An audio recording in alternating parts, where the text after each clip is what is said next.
Selamat pagi Bapak Adit, Bapak Lutfan, dan teman-teman sekalian. Terima kasih atas waktunya. Dalam kesempatan kali ini, saya akan mempresentasikan hasil scoping review saya mengenai dampak perubahan iklim terhadap perilaku masyarakat dalam pencegahan malaria di Indonesia. Berikut adalah poin-poin yang akan saya sampaikan dalam presentasi ini. Saya akan memulai dengan alasan pemilihan topik. Mengapa iklim dan pencegahan malaria? Karena kejadian malaria dapat mempengaruhi perubahan perilaku dalam pencegahan. Faktor malaria aktif di malam hari, maka ada beberapa adopsi dalam perilaku pencegahan malaria. Contohnya, penggunaan kelambu berinsektisida, namun suhu yang meningkat, kemudian bagaimana adopsi bagi para nelayan, bagaimana dengan ibu hamil dan petani, maka ini akan dibahas pada presentasi kali ini. Kemudian adanya target bebas malaria di 2030, serta adanya rekomendasi penelitian selanjutnya, yaitu mengenai paparan toksikologi dari penggunaan kelambu, maka isu ini penting untuk dibahas. Pertanyaan penelitiannya adalah, bagaimana perubahan iklim mempengaruhi kebiasaan masyarakat dalam pencegahan malaria di Indonesia, serta apa saja strategi yang diterapkan oleh masyarakat? Tujuan scoping review ini untuk menyelidiki dampak perubahan iklim dalam perilaku masyarakat di Indonesia terkait pencegahan malaria. Signifikansinya yaitu untuk mengeksplorasi bukti perubahan iklim terhadap respon pencegahan malaria. Kemudian memberikan wawasan terkait strategi apa saja yang diterapkan oleh masyarakat Indonesia terhadap pencegahan malaria ini. Tujuan scoping review ini yaitu untuk mengetahui perbedaan adopsi dalam pencegahan serta untuk menganalisis berbagai rekomendasi pencegahan malaria berdasarkan hasil scoping review dari literatur yang relevan. Metode yang dilaksanakan yaitu menggunakan kerangka PCC dari protokol scoping review. Population adalah masyarakat Indonesia, konsep adalah perilaku masyarakat dalam mencegah malaria serta dampak perubahan iklim dalam perilaku masyarakat, konteksnya adalah di Indonesia. Pencarian literatur menggunakan PubMed dan Google Scholar dengan artikel dari tahun 2015 sampai 2025. Kriteria eksklusinya yaitu artikel yang diterbitkan di luar rentang tahun, selain Indonesia, tidak membahas perubahan iklim secara langsung, tidak menyoroti perilaku masyarakat dalam pencegahan malaria, studi yang membahas penyakit selain malaria, serta jurnal yang tidak open access. Berikut saya menyajikan flowchart diagram menggunakan Prisma Scoping Review. Menggunakan alat Publish or Perish, saya mengidentifikasi sebanyak 210 jurnal dari database.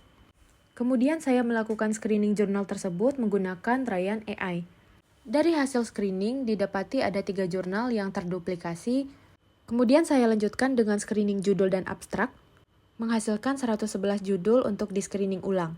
Setelah full text screening sebanyak 35 jurnal, hasil akhir sebanyak 15 studi relevan untuk dianalisis lebih lanjut.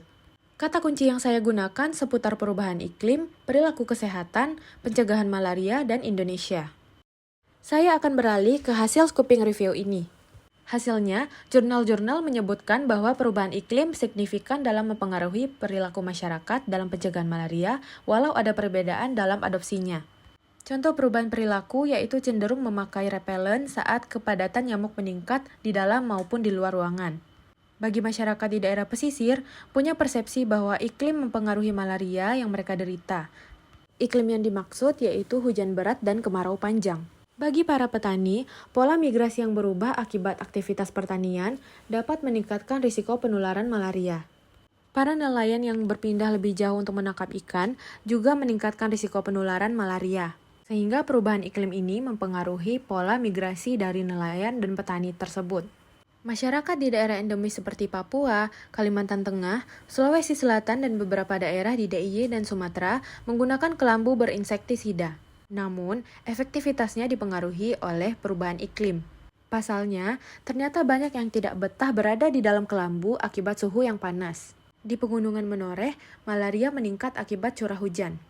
Di daerah Sabang, Aceh, ibu hamil yang paham malaria menggunakan kelambu serta obat pencegahan malaria. Masyarakat di daerah iklim ekstrim mengurangi genangan dengan 3M, repelen, kesadaran lingkungan, tetapi terkendala akses teknologi dan fasilitas layanan kesehatan. Di Kalimantan Tengah, rencana tata ruang tidak berperan mengurangi perubahan iklim, namun berpotensi beradaptasi dalam perubahan iklim.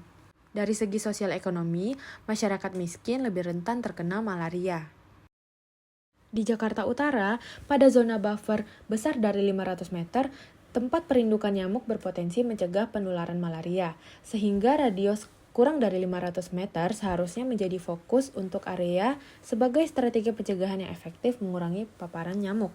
Di Kendari, hanya 1,8% masyarakat pesisir dengan penyakit malaria pernah merasa iklim ini mempengaruhi kondisi kesehatan mereka. Di Kerom, Papua, pengetahuan dan perilaku pencegahan berhubungan dengan kejadian malaria. Perilaku yaitu memasang kawat kasa, repelen, serta 3M. Di daerah pesisir miskin seperti Serdang Bedagai, masyarakat memahami iklim mempengaruhi penyakit tropis malaria, tetapi butuh edukasi PHBS. Di Padang, Sumatera Barat, masyarakat pantai rentan terkena malaria. Mereka beradaptasi dengan perubahan iklim dengan dimensi ekonomi seperti penampungan air hujan dan membeli air galon di saat musim kemarau. Di Kulon Progo, masyarakat kurang mengenali malaria dan lebih mengenali DBD, sehingga pencegahan memerlukan pengetahuan mengenai malaria. Video edukasi juga diterima dengan baik di sana. Di daerah endemis seperti Purworejo, cuaca dan kelembapan mempengaruhi kejadian malaria. Curah hujan membuat petani bermigrasi, kemudian membuka lahan dan persiapan lahan pertanian, menciptakan sistem drainase yang baik dan sanitasi yang baik, sehingga kasus malaria turun. Interpretasi hasil yaitu perlu adanya strategi yang responsif. Di daerah endemik ada perbedaan dalam adopsi pencegahan, efektivitas dipengaruhi oleh iklim. Dalam implikasi kebijakan, adanya pengembangan kebijakan kesehatan yang adaptif, kolaboratif, dan responsif. Kemudian juga melibatkan sektor kesehatan, lingkungan, dan sosial. Keterbatasan scoping review ini yaitu hanya mengambil artikel dari 2015 sampai 2025 saja, sehingga ada kemungkinan artikel yang relevan tidak terakses. Kemudian terbatasannya di Indonesia, cenderung deskriptif dan kurang menyediakan data yang empiris, serta variabel lain seperti intervensi pemerintah tidak dimasukkan dalam scoping review ini, sehingga mungkin kurang tereksplorasi secara mendalam. Saran penelitian lanjutan yaitu menggabungkan pendekatan kuantitatif dan kualitatif, mengembangkan model prediksi yang mengaitkan iklim dan juga pencegahan perilaku malaria, meneliti toksisitas kelambu berinsektisida, studi eksperimental terkait efektivitas intervensi berbasis edukasi dan teknologi, serta eksplorasi mitigasi malaria melalui informasi iklim. Selanjutnya saya akan beralih kepada diskusi. Dari scoping review ini, ditinjau dari tingkat pengetahuan, 73,6% masyarakat di pesisir berpersepsi bahwa perubahan iklim bukan faktor yang berpengaruh terhadap malaria yang diderita. Diskusinya, program edukasi, kelambu berinsektisida, dan pemberian obat sudah lebih dulu efektif menurunkan malaria, sehingga mungkin menurut mereka tidak lagi perubahan iklim adalah faktor yang utama. Dari segi sistem, model matematika menyatakan suhu menjadi faktor pembatas persebaran malaria, yang mana makin tinggi suhu, tinggi juga penularannya. Diskusinya, ternyata di Eropa malaria bukan turun karena suhu rendah, justru karena revolusi penggunaan DDT yang efektif, sehingga mereka dapat mengeliminasi malaria. Kemudian dari segi iklim dan malaria, iklim mempengaruhi penularan penyakit malaria. Diskusinya, perubahan ekologi lingkungan dan perilaku manusia berperan lebih besar dalam proses perubahan persebaran penularan penyakit malaria, seperti perubahan penggunaan tanah, penggunaan obat yang tidak terkontrol sehingga adanya resistensi, dan contohnya di Afrika, migrasi penduduk membawa infeksi malaria, sehingga iklim tidak serta-merta menjadi faktor utama. Kesimpulan keseluruhan, perubahan perilaku pencegahan malaria dapat dipengaruhi oleh perubahan iklim, perlunya pemahaman kompleks mengenai interaksi perubahan iklim dan malaria. Prediktor iklim tetap penting untuk pengendalian malaria yang lebih efektif. Tantangannya adalah resistensi insektisida dan penggunaan obat, ketidakpastian cuaca, serta kurangnya pengetahuan dan kesadaran. Rekomendasi dari scoping review adalah adanya pendidikan berbasis iklim seperti edukasi malaria dengan teknologi, adanya kebijakan yang terintegrasi dan kolaboratif. Kemudian adanya kebijakan zona buffer yang diasumsikan lebih efektif untuk menjadi strategi mitigasi pencegahan malaria.